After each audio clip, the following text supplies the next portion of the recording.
Hi, in this video we're going to give you an overview of the OneCommander File Explorer replacement.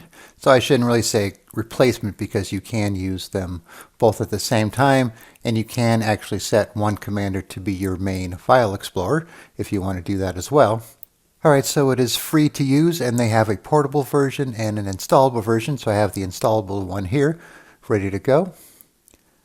Alright, so once you open it, here's your main view here. You can see it has a preview pane on the right.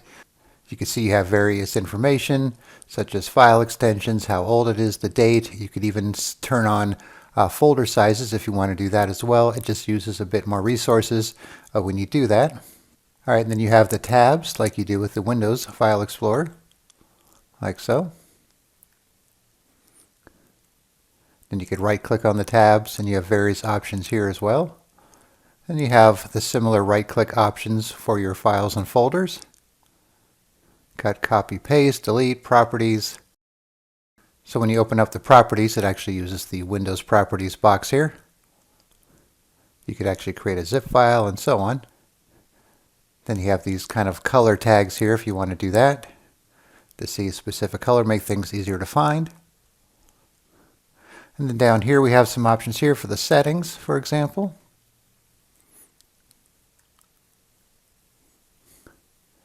So a lot of different settings here.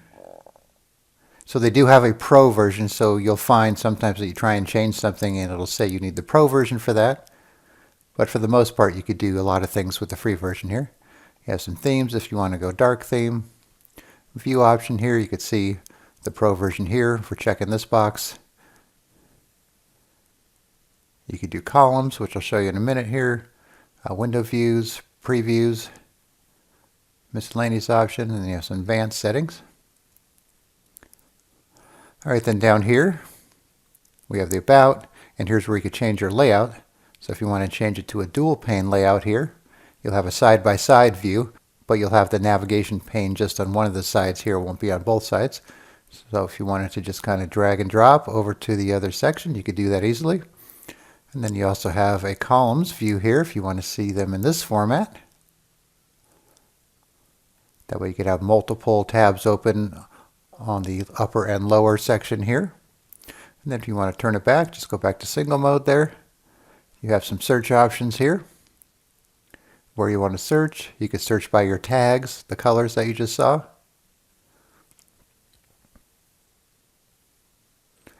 Then we have this file Automator thing. So if you want to add the date and time to the file names, you could use that, convert to MP4, fix names, so all kinds of options here you could kind of check out. Alright, then we have the menu up here, open new or saved window, change your window layout, and then we have some of the same settings you saw down here. And then you have the ellipsis here to rename the groups, move up and down. This is kind of like the quick access in Windows. You could add more things here as well, so if you want to make a new group, you could do that. And you have another group down here, and this is the history group, so you could actually clear it or remove this history pane altogether. So this kind of shows you where you've been. And if you want to add something to this favorites / quick access, you could click on this button here, which will add the current folder to the favorites group. The documents is already there. So let's go to the E drive here. Let's click on that. Now you can see we have this backups folder in our favorites.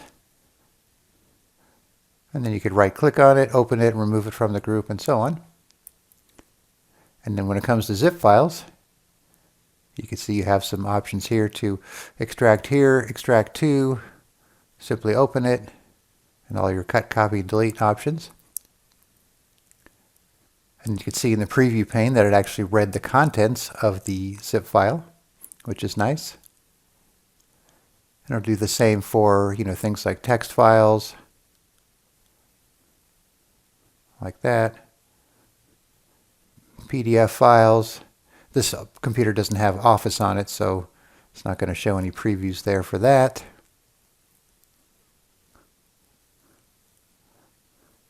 Then you have some views up here. Default, thumbnail view here, adaptive, and then the thumbnail grid. Then you have your sort option here. keep folders above files. And you go back and forwards and up. You have some sort options here, some view options here. If you want to do new, folder, file, note, and so on. Then you have your paste option here and your scripts. And you can toggle your column navigation from here as well, if you want to see that type of view. You could just click on the text to go back a level if you want to do that, just like you can with the regular File Explorer. And then you could even collapse the navigation pane if you want to give yourself some more room. Then you have some options up here to refresh, map network drives, and browse your phone if it's connected. All right, so that's your basic overview. I think which many people like is being able to change these layouts here. That way, if you're doing a lot of file manipulation, copying, pasting, moving, it makes it easier to do. Then if you go back to the settings here, under Advanced, if you look right here under Experimental, register as default file manager. So if you'd want it to take over instead of File Explorer for certain things, that would actually trigger you opening File Explorer. You could do that. But since it says experimental, that might mean that it's not finalized. So you might want to double think it before you try this, or wait till it doesn't say experimental any longer. And then you can see here, I have the folder size enabled. So it actually tells you the size of the contents of the folder, which File Explorer doesn't do, even though there is a workaround to enable that. All right, so there's your basic overview of OneCommander. So you might want to give it a try if you're looking for an alternative to File Explorer or something you could use along with File Explorer. Okay, so I'll put a link to the OneCommander website in the description, and then you can check it out for yourself. All right, thanks for watching, and be sure to subscribe.